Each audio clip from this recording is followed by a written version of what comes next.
This podcast is sponsored by Ramp. I can't sleep.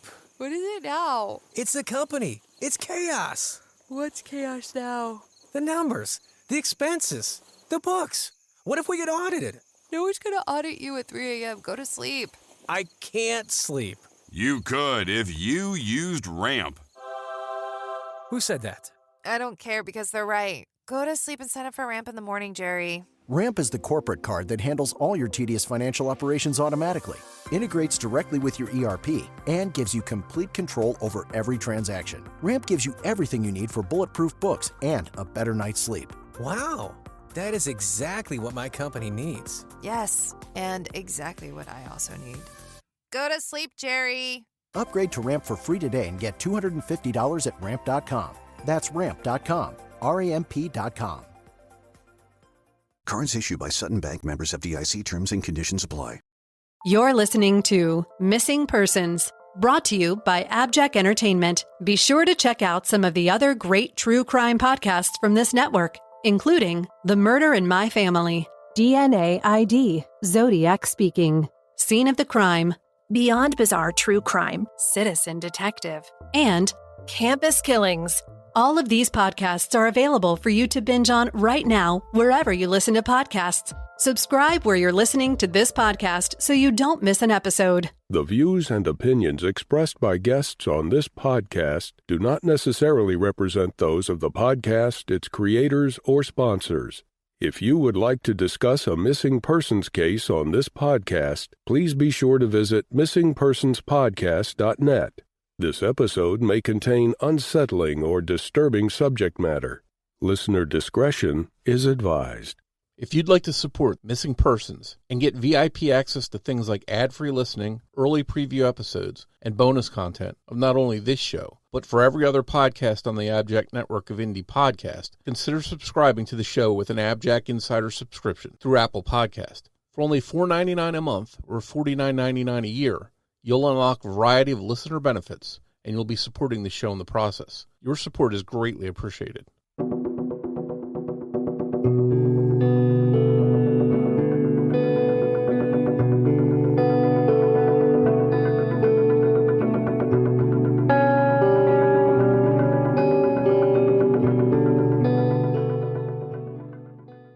Welcome to Missing Persons, a podcast dedicated to spreading the word about people who have vanished under mysterious or unexplained circumstances and the family members who are looking for answers.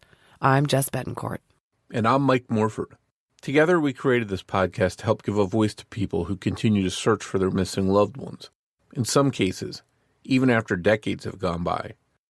In each episode, you'll hear from Jess giving listeners the backstory and the basic facts of the disappearance. Then Mike will speak with someone who's intimately connected to the missing person, and his guest will share their story with us. So sit back and enjoy this episode, and who knows, maybe you can help us find someone who's missing. Rusty Lee Meye was born on August 9, 1961. In 2020, he was 59 years old and living in a rented trailer home in Vero Beach, Florida. Rusty had several siblings, but they all lived in other places. He had no immediate family in the place where he was living. On Saturday, October 17, 2020, at 5:03 p.m., Jerry Gabalski of 6355 69th Street in Vero Beach called the Indian River County Sheriff's Office and said he needed to report a missing person. Deputy Giordano responded to the call and learned that Jerry was Rusty's landlord. He owned the Sylvester's Tree Farm property on which Rusty had rented a residential trailer for approximately 2 years, since 2018. Jerry told the deputy he hadn't seen or heard from Rusty since October the 11th, around 4 o'clock in the afternoon. Deputy Giordano wrote up a report which designates the case as a missing person or runaway. His report states that Jerry handed a cell phone of Rusty's to the deputy, who was able to open the phone and made contact with someone with Rusty's last name named Ricky Meye.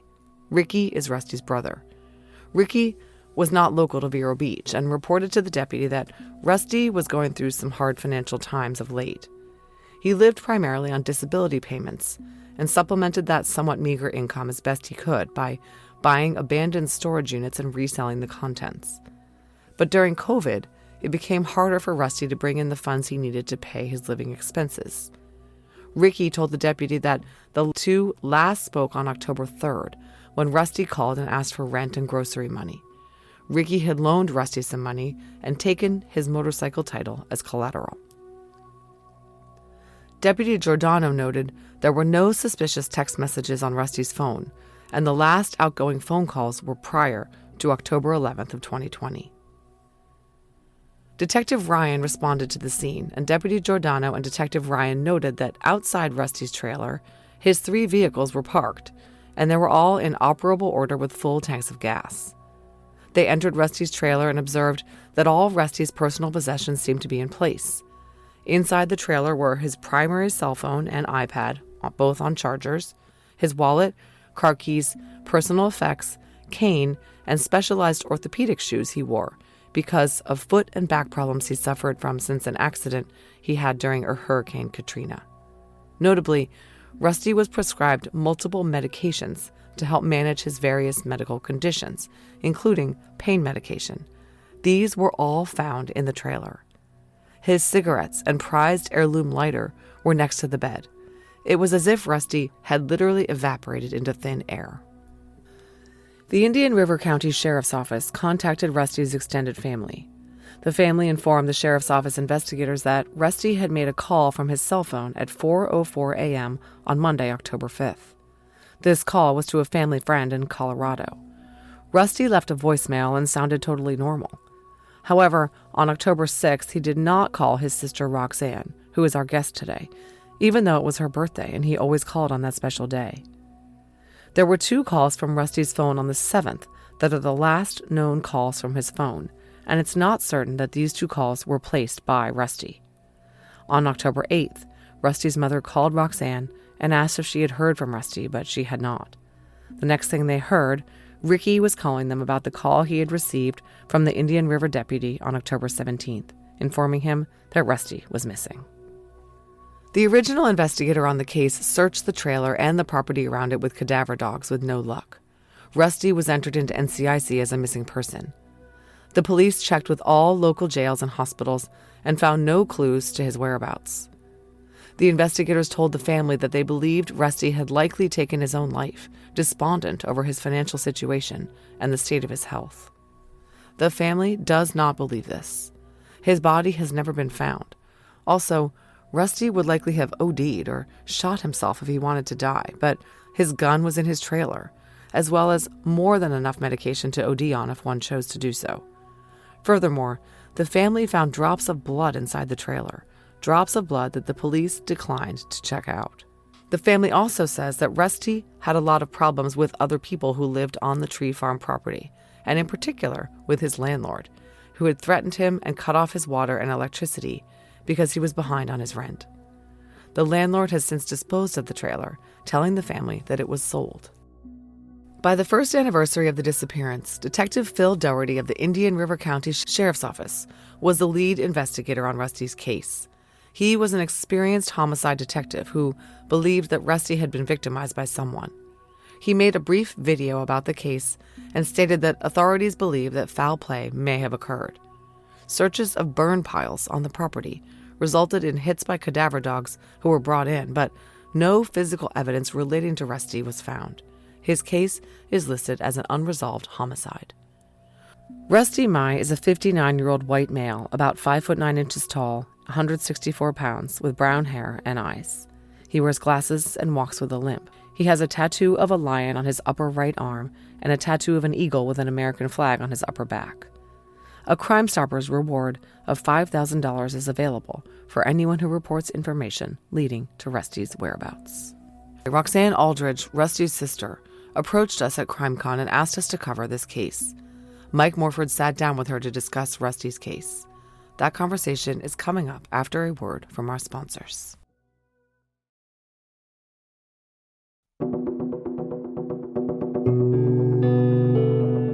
Hi, welcome to Missing Persons, Roxanne. I want to thank you for coming on to discuss your brother Rusty's case with us. Hi, Mike. Thanks for having me, and thank you for doing this and putting it out there for everyone else to be able to hear and know what happened to him prior to him missing. Yeah, and we definitely want to help get the word out. You and I met at CrimeCon recently. You were there trying to get the word out about Rusty's case. It's clear that you're desperate to find out what happened to him. Since he went missing, since this all happened, how tough have these last few years been without having any kind of answers? It's been very tough. I feel like sometimes I'm fighting against a battle that is not going to be won. And, there's several family members that are just, their health is going down. Some have passed away, and we never did know what happened to him. So it's been very difficult, to say the least. Well, we're going to dive into the clues, the details surrounding Rusty's case. But before we do that, can you tell listeners a little bit about Rusty himself and about his background and what was going on in his life when he went missing? Sure. Rusty was a 59-year-old physically disabled man. He had been injured in an accident. His foot had been injured in Hurricane Katrina. He had a PVC pipe be thrown through his foot. So he had some nerve damage in that foot, which continued to get worse over the years. And he became physically disabled, having a difficult time being able to walk. He walked with a cane and had to wear shoes, special type of inserts or whatever shoes for support of his feet and able to walk. He also, from what I understand from his physician, that he could not do stairs and he could not walk long distances at all. In regards to Rusty himself, Rusty was living in a trailer on a tree farm and had been there since April of 2018. Because he was disabled, he was receiving disability checks, which did not amount to much, but it was enough for him to get by with financially up until COVID happened. When COVID happened, things got harder and rougher for Rusty because I guess prior to COVID, he was making a few extra dollars buying and selling things, trying to make additional money to get by beyond his disability check income. When COVID happened, of course, he didn't have that extra income. And that year he was struggling financially, but he was still remaining at the trailer. He had difficulty paying his rent and making his, getting his bills covered. And, but he, was trying to make it the best he could. And overall for Rusty as a person, he was a very proud man. He didn't like to be in the position that he was in. He was always a helpful person, from what I understand from the neighbors there who I've met. They said that he would always offer his assistance, whatever it could be for them. Even though he couldn't walk very well, he would still offer his help in any way. There was an elderly couple that lived right behind his trailer on the next property over, and apparently they talked at the fence line every day. And he was an older man and very nice gentleman, and he said that he missed Rusty something terrible because they seen him out there every day and would just talk at the fence line, and Rusty would help them in any way that he could. And Rusty was just the type of person, over the years, he would do things for anybody. I heard when I went down there looking for him, and checking around different, I don't know, establishments, whether it's a gas station or it was a storage facility unit. I mean, everybody told me the same thing. Rusty was always helpful. He would help anybody. He'd give his shirt off of his back. He was known to buy those storage, like buy auctioned off storage units. And then he would, if there were any toys or anything like that, he would fix anything that needed fixing, and then he would donate them for children. Especially he liked to fix up bikes, and he would give them to kids once they were fixed, because he always wanted children but was unable to have children. He was a divorced man. He had been married before, and they divorced back in 2012. So he'd been single for quite many years, quite a few years. And I don't know, Rusty was just, he always wanted to help others. He was put everybody else in front of himself. So I don't know if that explains who Rusty was well enough, other than he was just a good guy. And yeah.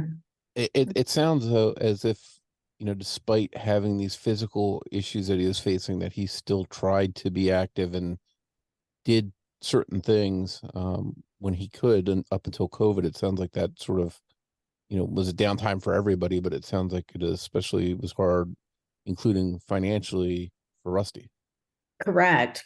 And if you think about during COVID, everybody was staying home. So in the instance when Rusty did go missing, a lot of people didn't even realize he was missing because people weren't going out at that point in time. Most companies and restaurants, gas stations, stores, the post office, where I found and talked to people, and they said that they didn't even know Rusty had been missing because, people just, they weren't seeing people on a regular daily basis anymore since COVID had happened, and people were staying home in fear of catching the virus. So, yes. And just to clarify for listeners too, because we're talking about this trailer that he lived in. He lived in Vero Beach. Is this an area that's, the area that the trailer was on, was this a secluded piece of land, or was it, was there a lot of people around? Was there a lot of different homes? You mentioned having an elderly couple behind him that talked to him. How spread out were the trailers or the different houses there? Well, it was a privately owned property. It had one house on it with a barn and another like shed-like structure. When I say barn, it was kind of like a pole barn. And what it was a tree farm. It was almost 10 acres. It was called Sylvestris Tree Farm.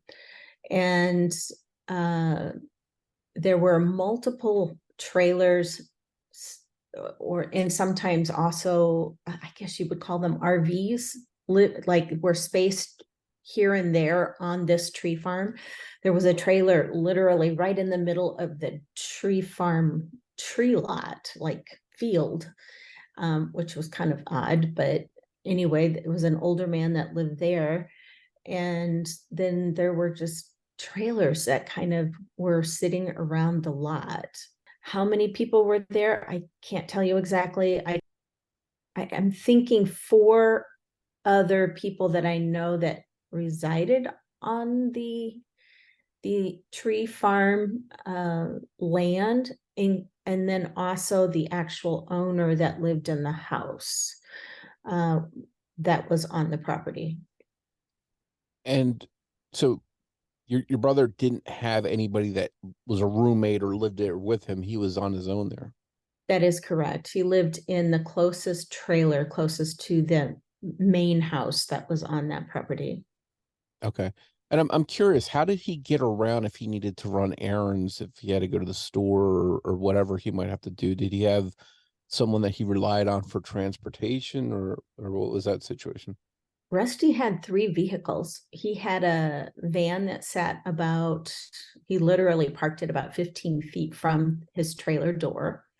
He also had a motorcycle that sat under the carport in front of the main house. And then he also had a pickup truck that sat out by the pole barn. And they all started. They were all full of gas. All the keys to each one of those vehicles were all hanging on side of hooks right inside of his door. Okay. So coming and going, he didn't have any problems driving because of the physical challenges he was facing. He could still get himself out if he needed to. Correct. The injury that happened to his foot was on his left foot, so he could drive. Okay. He could still walk, but he needed to wear shoes or boots for support to be able to keep the stability, from what I understand from his physician. So let's go back to when he goes missing. Saturday, October 17th, 2020 is when there's a call made to the Indian River County Sheriff's Department to report a missing persons case. Do you want to talk a little bit about how that call happened and what was initially reported? Yes. It wasn't actually the family that called on that day. The last time we were fully aware that someone had talked to or heard from Rusty was on October 5th. On Monday, October 5th. Rusty had called and left a message on a family friend's phone. So we do have that message. And at that time, he did not sound like there was anything wrong. Anything was out of the ordinary. On October 6th is my birthday, and Rusty had called me every year for the last 40, I think I counted 46 years since we had lived together, and he had never missed a birthday. And he did not call me. It didn't affect me. I recognized it, but it didn't bother me and didn't think too much of it until our mom called on October 8th. She called me and asked if I had heard from Rusty. And I said no. And she said, that's funny because I haven't heard from him all week. And he was very consistent on calling her several times a week. And he would talk to her anywhere from 45 minutes to an hour and a half each time. And she hadn't heard from him. So she was worried. And I tried to assure her that he was probably just lost track of time or lost track of days, and he was busy, and she was sure that he was fine. But she was very concerned because she knew that he had been having money problems, and he had also had problems being not getting along with his landlord. So and had been threatened by his landlord a couple times. So she was worried about that. But anyway, I assured her that he would call her. I still didn't think anything was wrong at that point in time. As the next week went on, and then I heard back again from my mom on the 15th. It was October 15th, Thursday. And I told her, I said, Mom, if you're really concerned, give him a call. And she said she would. And I never thought anything more about it until I received a call Saturday. And that was my brother, Rick, from Texas, who said that he had received a call from a deputy asking if he knew where Rusty was, because someone had called in the Indian River County Sheriff's Department asking for a well check on Rusty, saying that he hadn't been seen in a while. And from what I understand, the landlord that is there by the name of Derry, he made a call to the Indian River County Sheriff's Department asking for the well check because he claimed that he had not seen Rusty since some time around, and he couldn't be exact as from what I understand, but he thought it was since probably the 11th of October. So this is pretty alarming. I'm assuming at this point, that's when I would think that you did become, alarmed that something was going on. Correct. I mean, then we were very concerned because Rusty had told us that he had been threatened and that there were people living around and near his trailer and on the property for the tree farm that had threatened him, stolen his belongings, his electricity and water had been turned off, even though he was still living there because he couldn't pay rent. So anyway, it became very alarming. Unfortunately, Rusty insisted on remaining living there because he didn't want to leave Florida, and he had been trying to find another place to live. I had found multiple printed out pieces of paper that he had printed out for other locations he was trying to find to be able to move to, like other houses or rooms or apartments. And I did call those places that he had printed out and asked if he had called them to see if about renting their apartment or house. And some of them said yes, and some of them said, so many people have called them that they couldn't identify if it was Rusty who had called them or not. But so I know he was looking for another place to live because it wasn't safe there, but he just couldn't afford a lot. And we were just, we were at a loss. So as to what happened to him, we knew that he had been trying to find a different home, but he wouldn't leave that area. In addition, Mike, we also found, I know I'm rambling now, but we had also found papers in his apartment, or not apartment, in his trailer with notes of his that he was wanting to be a whistleblower for something. We don't even know what it was. We don't know what he was seeing, what he heard. We don't know what he was wanting to be a whistleblower about. So it's going to be pretty alarming to see something like that, and then you don't know where he's at.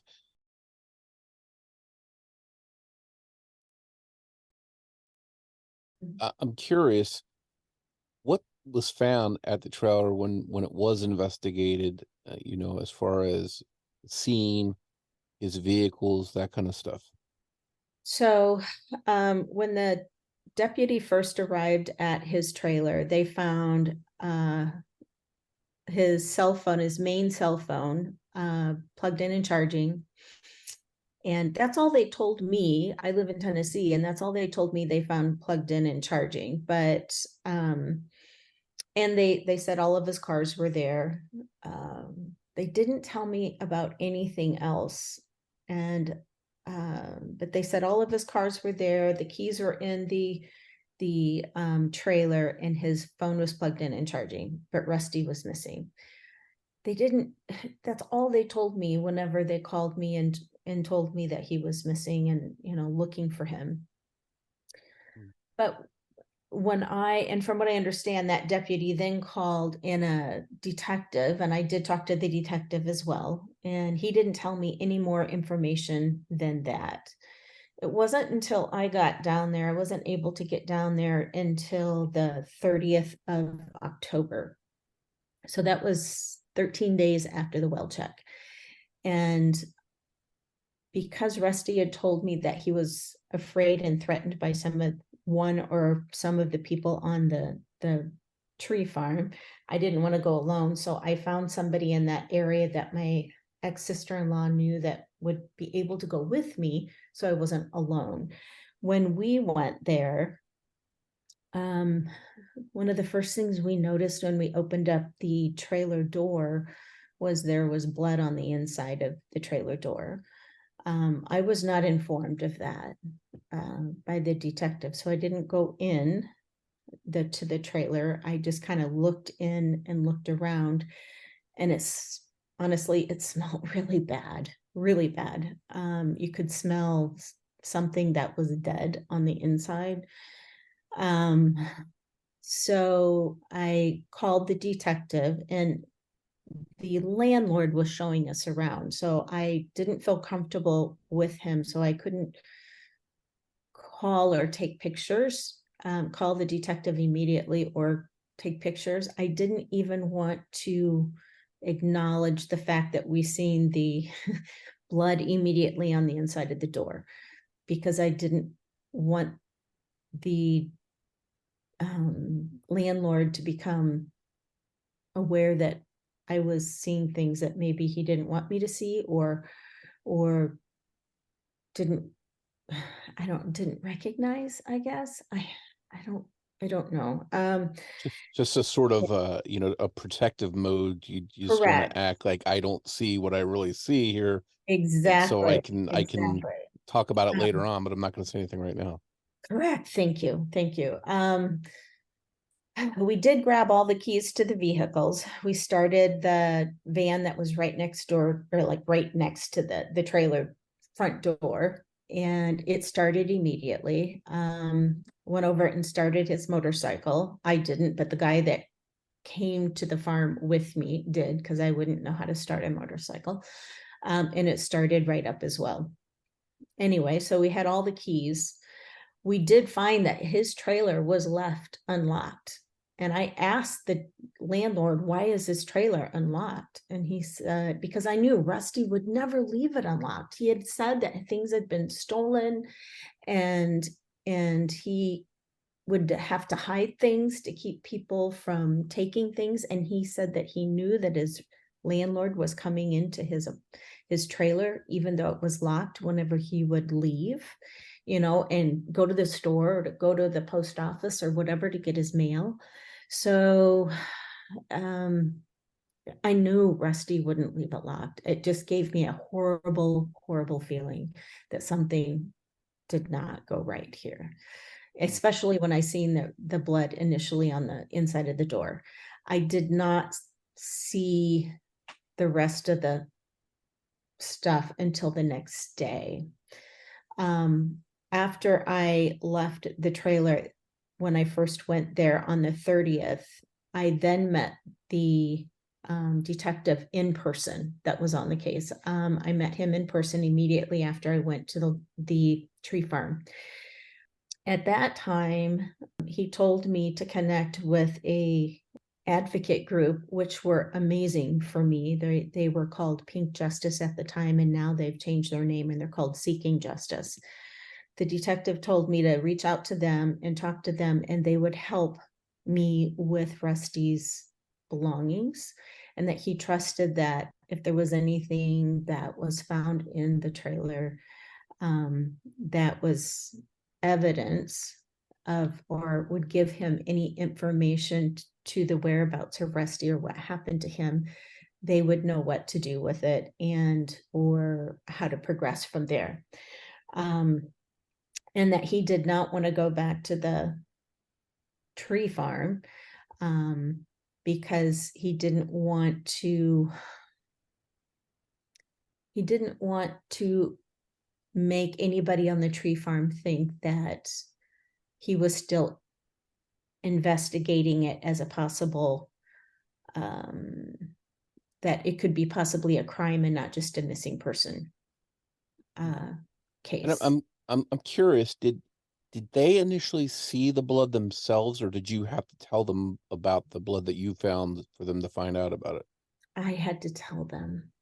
He said, what he told me was, well, showed him what was found on the inside of the door. I did not go in that day, Mike. I was petrified. I was shaky. I was trembling. I was just like, I can't go in there. I don't want to disturb anything. This isn't normal. And also, all the windows were like, it wasn't very bright in there, and there was no electricity in there, Mike. I couldn't have seen in there if I wanted to see in there, with any bright light. All the windows had been covered either with cardboard so that no light would get in. I think Rusty must have done it because it's so hot in Florida, and it was a trailer, so it's like an oven in there. I think he must have put it like covered up the windows with cardboard so that the sun wouldn't shine in so much, because the landlord turned off his water and his electricity. Not only that, but Rusty had told us that there were rats in that trailer. Now, mind you, I we all begged Rusty, just leave, just take your stuff and leave. You don't need to be there. But he kept saying that that things were happening on that farm, that he needed to stay because it wasn't right. Things were happening. And again, he wouldn't tell us what was happening or what he had seen or anything. Anyway, he had asked us for money, but honestly, Mike, we didn't want to just give him money because we thought, why is he staying there? Why would he stay there unless something else was going on? If he wouldn't leave for his own safety, we truly didn't know. We hadn't seen Rusty since 2016. So we thought, we didn't know if he was messed up with drugs or the wrong people or what was really going on. We wanted to believe him, but it didn't make sense that he would stay in a location where he felt like his physical being was in jeopardy of being harmed in some way. And he did. The last person who talked to him on the phone and via text was my brother Rick, and Rick said, Rusty, I'll give you some money, but you need to send me some type of collateral. And that was on October 3rd. And Rusty, I know he was willing to do that because Rick asked for his motorcycle title, and Rusty did take his motorcycle title to the woman that didn't live on the property. She worked on the property. She was the account manager for the tree farm. And she said Rusty came to her door and that he asked her to make a copy of his motorcycle title so that he could send it to his brother. And she made a copy of that title. And on that day, on October 2nd, Friday, October 2nd, she said Rusty couldn't walk up the stairs of the RV because he just couldn't walk upstairs. So he knocked on the door. So I know even on the 2nd of October, he wasn't walking upstairs as well, for just added proof that he couldn't walk far. In that last conversation that Rusty had with your brother, was everything, that obviously the conversations about money and a title and stuff like that, was there anything unusual other than that? Anything specific that Rusty was talking about? No, but 2 weeks before that, I can tell you that Rusty was talking to my brother Rick on the phone, and Rick said that, and Rusty had told all of this as well. He said that Rusty had been complaining again that during the day his landlord was easier to talk to, was more civil, would talk to him in a nice manner, but at nighttime after, his landlord would start drinking, and I guess there was also drugs involved that the landlord was involved in, that he became mean and would threaten him. And Rusty was talking to our brother Rick, and Rusty said, oh no, here he comes again. And I guess it was in the evening time. So Rusty assumed that Jerry had been drinking. And Rusty said, Rick, I'm just going to put the phone down so that you can listen to how he talks to me. So apparently Rusty put the phone down without Jerry knowing that Rick was still on the phone listening to how Jerry talked to Rusty. And Jerry threatened Rusty and said if he didn't get his effing ass out of here, because he wanted Rusty to move, that he was going to haul the trailer out to the middle of the tree field and torch it with him in it. And Rick heard all that. He did tell the detective that, and that was about 2 weeks before Rusty disappeared.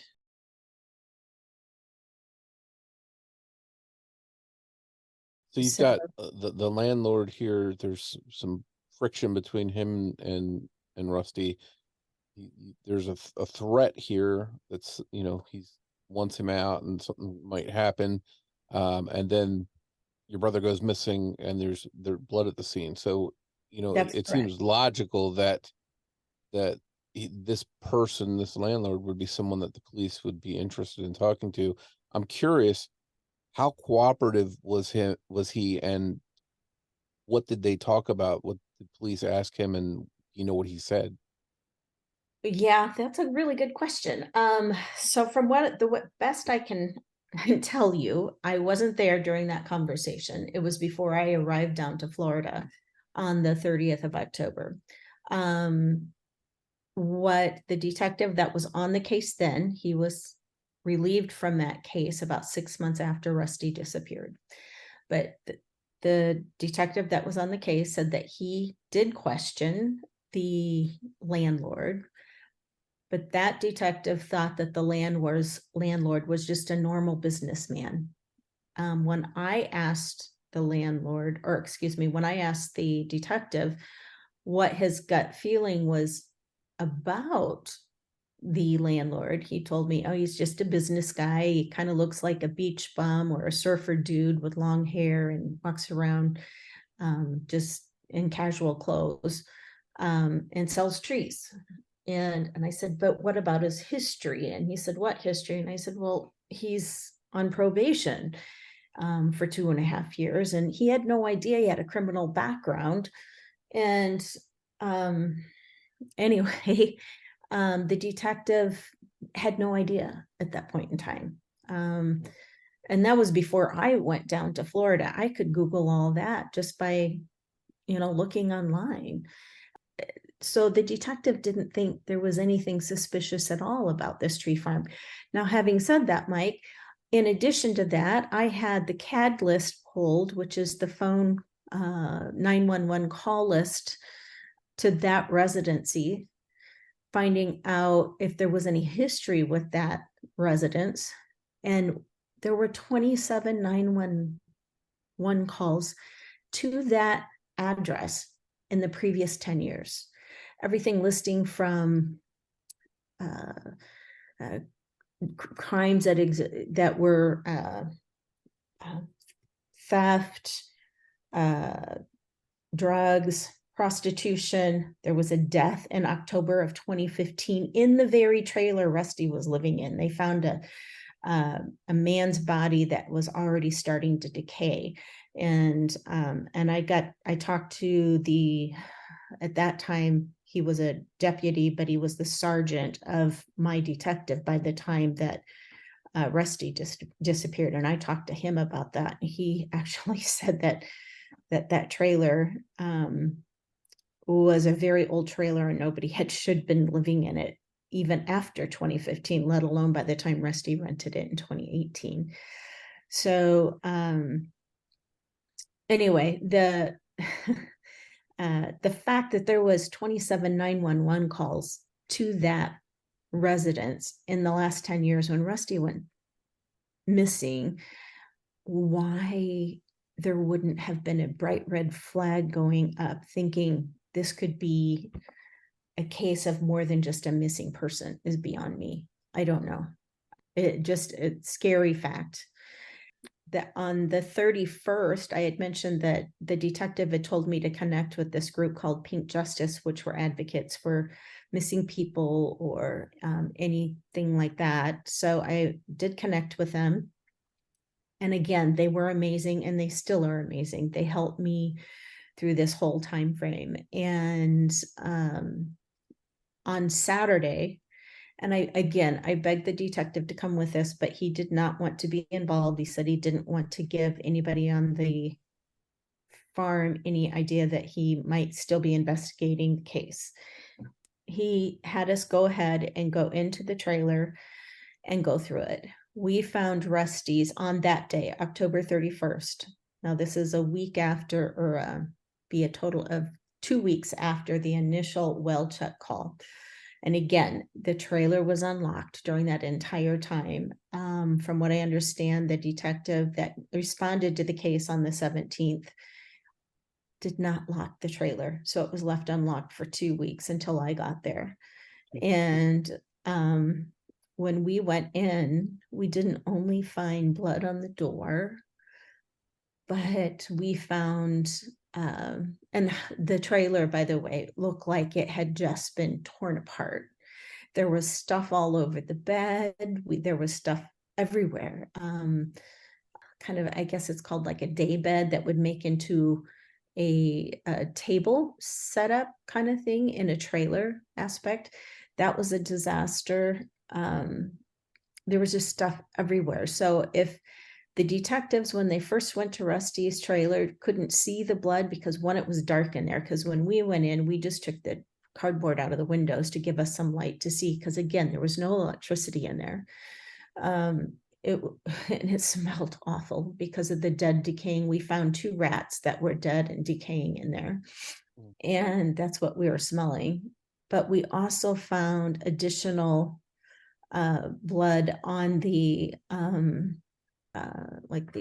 it was like wood paneling that was inside of this trailer. We found smears, drops. There was drops on the ceiling, which I didn't understand. I'm a nurse, but it didn't look like arterial spray. It just looked like 3 drops on the ceiling. Well, how does blood get on the ceiling? And I learned more about that at CrimeCon, by the way, at the blood splatter class. So it made more sense after that. But in addition to the additional blood that we found, we also found Rusty's wallet that had his license, all of his credit cards, had $121 or $123, I don't remember now, of cash. But it had all of his identification. And, again, who leaves with that? The detective initially had told me, oh, he killed himself, or because he was low on money and having difficulties, and maybe he was depressed. And it's like, okay, well, if he killed himself, where's his body? He didn't kill himself. His body would have been found, and Rusty was on medication for dependent medication for his nerve damage in his foot. So he had chronic pain. He had was diagnosed with RSD, or today it's called CRPS, which is a nerve pain that progresses.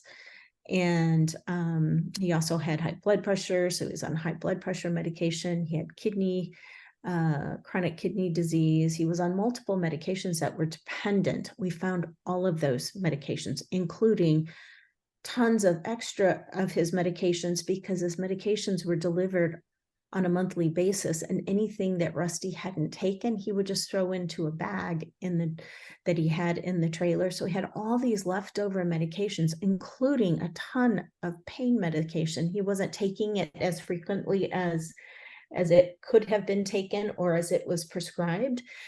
And each time we found something that was more evident that Rusty didn't just leave on his own, we would call the detective and tell him, this cannot be just a missing person. He didn't leave on his own. We would call, and his cane was in there too, by the way. So his shoes were in the front door of the trailer. His boots were at the front door of the trailer. His cane was in the front door of the trailer. His keys, remember, to his automobiles were hanging inside of the door on hooks. In addition to that, Rusty's second cell phone was plugged in and charging, and his iPad was plugged in and charging. And more importantly, his jeans were draped over the end of the bed with his pocket knife in it, and a receipt that was in the pocket. That was from, I think it was the 1st or 2nd of October, I think. So it looked like Rusty had just taken off his jeans and threw his jeans over the end of the bed, plugged in his phones, and also his cigarettes. He was a smoker. His cigarettes were sitting at the head of the bed with our dad's lighter, which he was very sentimental, and it was one of those refillable lighters with, the old time ones. And our dad died in 1995. Rusty still had that. So, he had a full pack of cigarettes and then a half empty pack of cigarettes with the lighter sitting on top. So if he was going to kill himself, Mike, he would have been sitting there with a cigarette smoking and, calling someone and talking to someone on the telephone. His phones were plugged in and charging. His cigarettes were sitting by the side of the bed. His jeans were draped over the end of the bed. To me, that says he went to bed on a normal night, or whenever he went to bed, and fully intended on getting up in the morning again, but didn't. Yeah, somebody that's going to take their own life, I don't think they're worried about charging their cell Cell phone or their phones. iPads or whatever. Mhm. So there's a lot of different things here that don't make sense. All this stuff that Rusty would use or want or wouldn't just leave behind if he did go someplace is all there. Everything's there except for Rusty, but what is there is also blood, which could be a sign of a crime scene. And then to make matters worse, the trailer isn't closed off like as a potential crime scene. It's sort of unlocked for anyone that wants to go in there. A lot of problems here, and I just want to sort of flash forward here, and I think this could be a frustrating part, but where is the trailer now? Unfortunately, even though I begged and begged for the blood to be tested, the blood was never tested. I was told that that wasn't enough blood to be a gruesome murder. That's what the detective said. And I was also told that because the trailer was left unlocked for 2 weeks, prior to me getting there, that anybody could have been walking into the trailer and would have like jeopardized any type of evidence that might have been submissible in court. So the detective would not come back to the trailer to do anything. So the trailer was allowed to be supposedly sold by the landlord. The landlord told me that it was sold to somebody in the Bahamas and it was taken away. That was around the 12th, or between the 12th and the 15th of November. So I wound up being down there for almost a month looking for my brother and getting to know the area and talking to everybody that I could talk to and run into around the community down there to find out what happened to my brother. And I believe it was on November 12th, the landlord called me and said I had to get Rusty's vehicles off of that property because he was going to move the trailer and his van was in the way. And it was taken away. It's my presume feeling that it was torched because no one would live in it. Not only was there no electricity in it because he turned off the electricity at some point, although the phones were plugged in and charging. I don't know if the wall electricity worked, but not the ceiling. There were so many rats in that trailer that they had chewed up all the wiring. Who's going to buy a trailer and then haul it to the Bahamas? That doesn't make any sense. It wasn't worth anything. The sergeant at Indian River County Sheriff's Department told me that it should have been destroyed back in 2015 when he arrived on the scene of a dead man that was in it in October of 15. Who's going to buy a trailer and haul it to the Bahamas? Yeah, it sounds kind of fishy. Yeah, no doubt. And then this is a potential crime scene that's not only not sealed off, but then it's allowed to be taken away, and who knows what happened to it.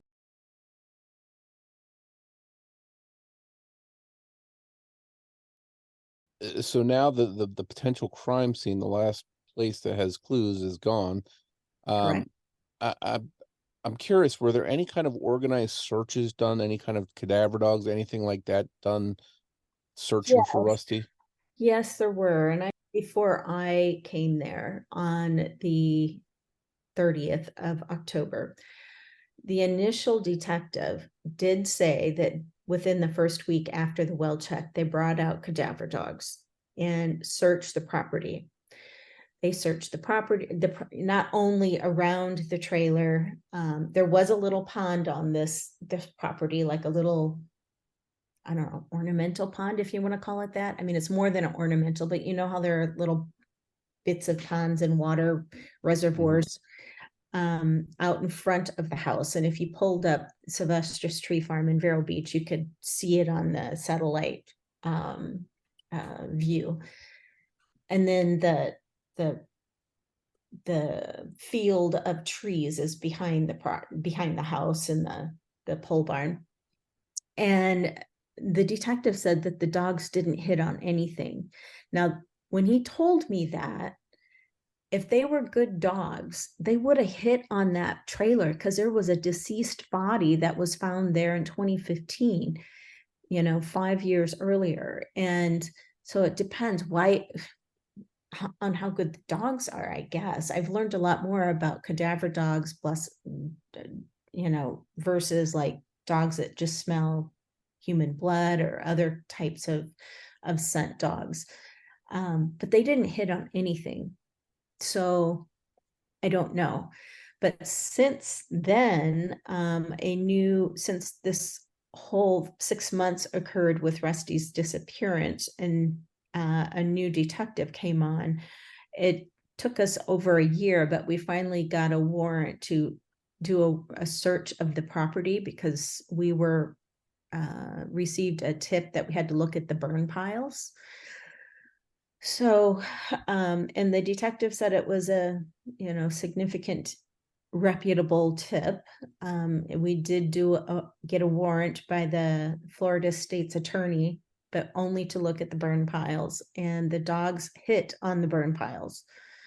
And anyway, they searched, I guess, what was left of the burn piles and did not find it. Now, that search did not occur until May of 2022. May of 2022. So a year and a half later is when we finally got that search. So that was a lot of time that passed from the time Rusty disappeared and the dogs hit on the burn pile, which again was a tip, an anonymous tip, I guess, that came through. I don't know who it was. I don't know who said anything, but apparently they didn't find anything. They also found the dogs hit upon a Ford Escort that was on the, not Escort, what do you call it? A Ford, like an SUV type car, an old one, Explorer. That's it, Okay. Ford Explorer. And they apparently hauled that down. The neighbors told me they put that on a tow truck or something and took that down, and they investigated that. They didn't find any remains or apparently any DNA or whatever they look for of Rusty in that. So it didn't help the case any at all. So we're just kind of stuck. We're looking for anybody that might have any idea of what happened to Rusty, or anything they could help add to that time frame, of anybody that lived on the property. Anything. We're just at a loss because we have nothing left to go on. Yeah. I did want to ask you about one clue before I forget, because I know that the phone being there, some of his belongings being there, provides an avenue to be, maybe to hold some clues, on the iPad or the phone. And one of the things I know there was a voicemail that supposedly was left at 4 o'clock in the morning. Was there anything on that about that particular voicemail? Because that's an odd time to leave a voicemail for someone. Was there anything in reference to a clue or anything that might be of interest related to that call? No, not at all. And it wasn't abnormal at that time of the day for Rusty to call out. It was a call that was made out to friends of the family out in Colorado. And it was normal for them to talk in the middle of the night. Someone had told me, I don't know if this is completely accurate, that the people out in Colorado are night shift workers. So they're up at nighttime. So if Rusty happened to be awake, Rusty would call them at night to be able to talk to them. So it was 2 a.m. Colorado time, and it was 4 o'clock in the morning, close to 4, little after 4 in the morning, Rusty time. Okay. Florida. That makes sense. But initially, when you hear 4 o'clock in the morning, a voicemail being left, you wonder, why is somebody calling? Do they have to give some important information? But it's good to know that that wasn't out of the ordinary. I do want to jump forward to where the Indian River County Police Department made a brief video about the case, and they put it out. And in that video, they say that they're of the opinion that foul play may have occurred. But what do you think led to them finally coming to that conclusion after all this time? Well, it was a new detective on the case. The detective they brought into the case was a detective that had a history and experience working with homicides. And when he came onto the case 6 months after Rusty disappeared, after the first detective was on the case, his opinion of the case and how it should have been handled was different than the first detective. And he was looking at it from a different perspective. He was looking at it a perspective if Rusty was a disabled man and could not walk far, couldn't, climb stairs, had every access to go get in his car and leave if he wanted to leave. Or in addition, if he wanted to kill himself, then he had plenty of medications, pain medications, other medications he could have just taken and overdosed himself and just never woke up. Rusty also had a carry license. He had a gun, which, by the way, when Pink Justice and I went through the trailer on Saturday, Saturday, October 30th, we did not find the gun in that trailer. On Monday, November 2nd, when a Pink Justice woman and I literally cleaned out the trailer to be able to take anything that I wanted to bring home and keep it safe, we found a gun just barely underneath the top layer of like a throw blanket on his bed. We're pretty darn sure it was not there on Saturday, 2 days before.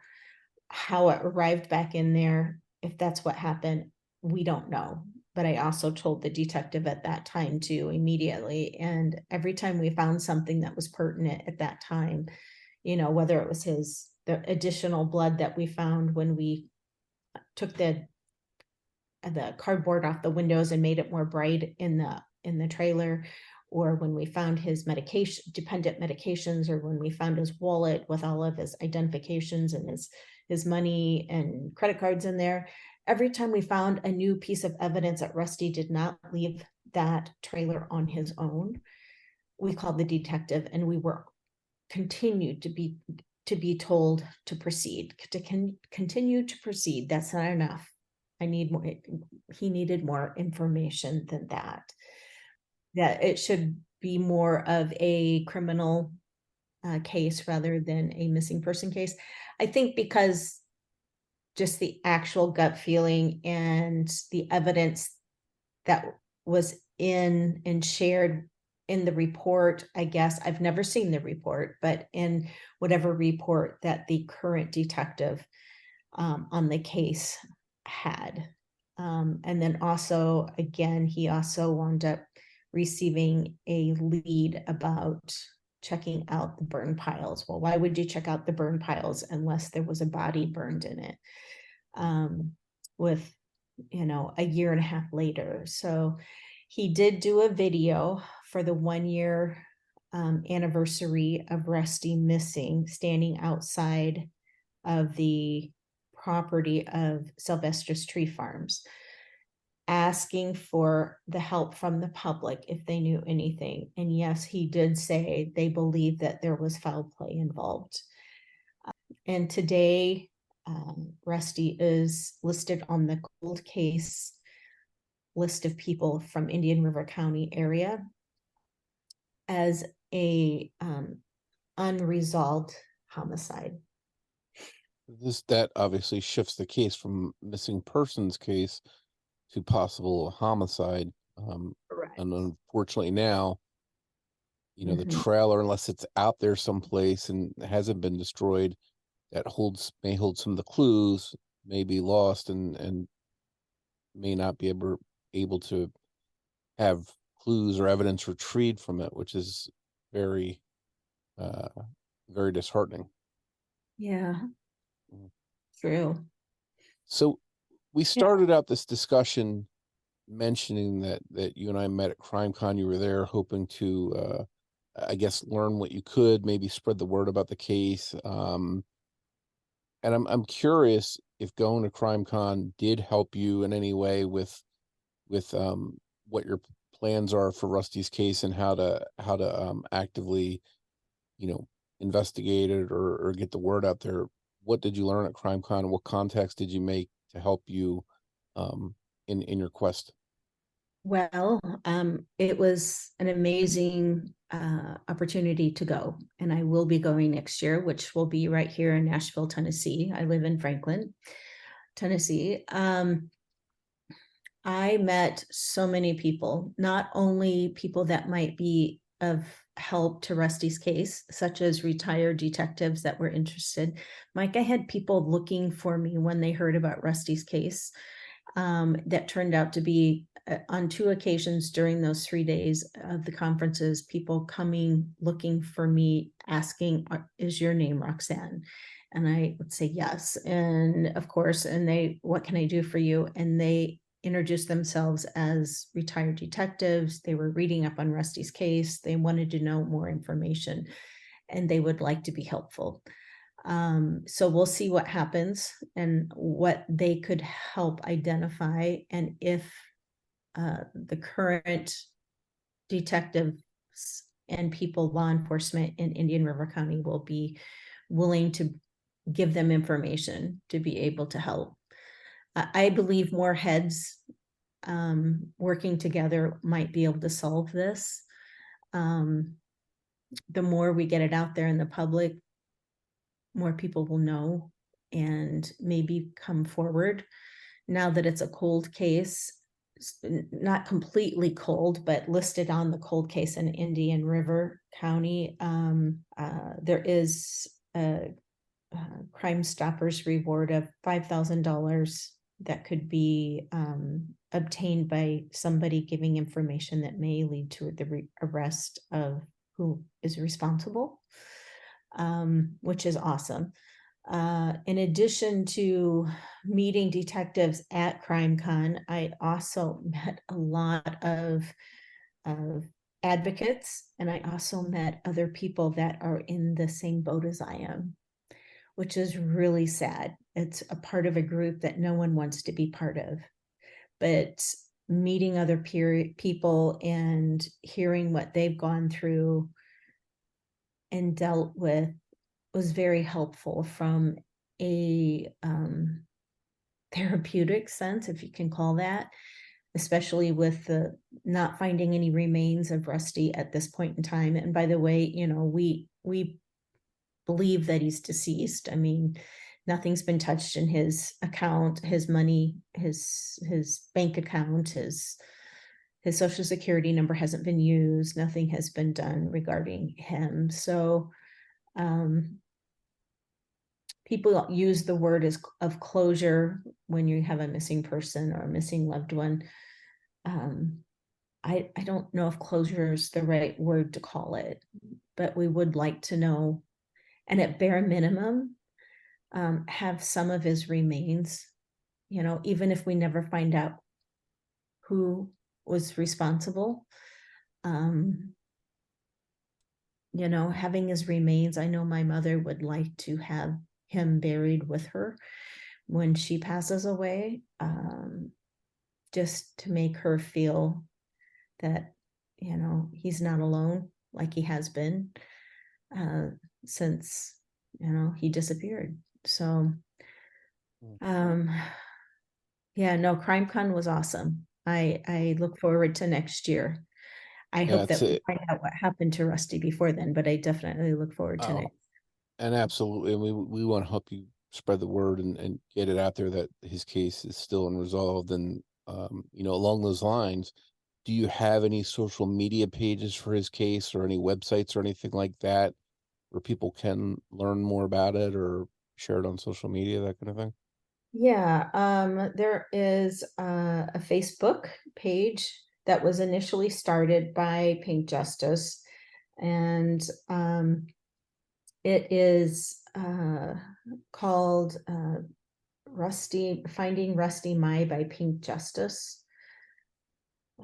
And it's a group that you can join, and then I'm one of the moderators along with another probably 10 of us that are in it, and we'll let you in. We let everybody in. Again, the more people that is aware of it, the better. So that is there. And of course, if anybody knows anything or would like to share some information they might know about his disappearance, or anything about Sylvester's Tree Farm, or anybody that has to do with Sylvester's Tree Farm, please call the Indian River County Sheriff's Department, and please give that information to them, because it could be very beneficial, no matter how little you think it might be.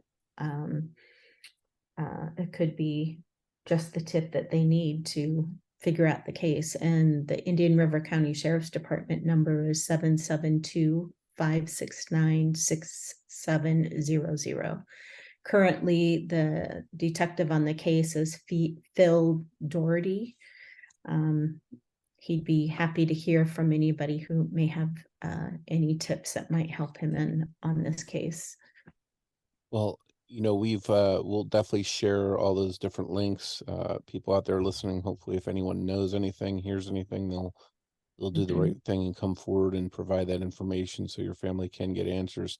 I want to thank you for coming on, Roxanne, to discuss Rusty's case, and hope that you do find out what happened. And hopefully by the next Crime Con, I'll see you there and you'll be able to tell me that there's been some progress in the case. Thank you, Mike. And thank you for reaching out to me after meeting at Crime Con. I really appreciate it. Yes, I look forward to meeting you again at next year's Crime Con.